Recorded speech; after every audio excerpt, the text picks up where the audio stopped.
So here we have the Toyota Yaris on a 67 plate.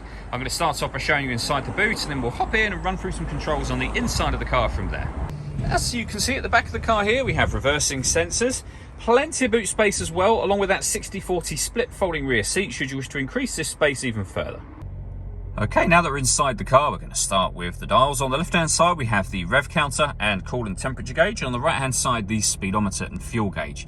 In the middle, you can see the total mass of the car. They are 14,627.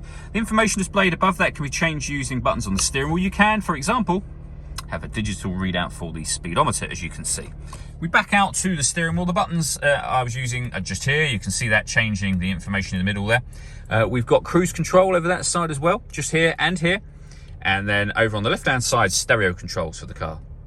The main stereo is over in the center. We have a few buttons down the right and left-hand sides, but predominantly it's touchscreen. So you can see when it comes to music, we have AM, FM and DAB radio, Bluetooth audio as well, and then iPod and USB inputs.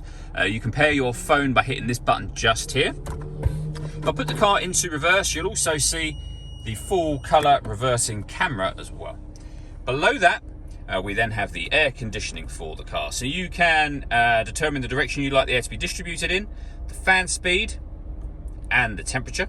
When you're happy with those settings, that button will turn your air conditioning on, and you'll see there's a light to let you know that's on. And of course, it will turn it off again as well. The outer dial here will either recirculate the air that's in the car or bring in fresh air from outside the car. If you have it set over to this side, it's a great way of heating up or cooling down the car quicker, depending on the temperature you set just here, of course.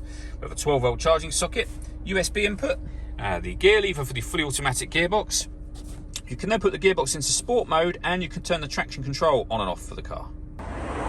All that leaves me to say is thank you for taking the time to watch this video. If you'd like to come and see the car in person and have a test drive, please feel free to call either of our MJA sites. We'd love to hear from you soon.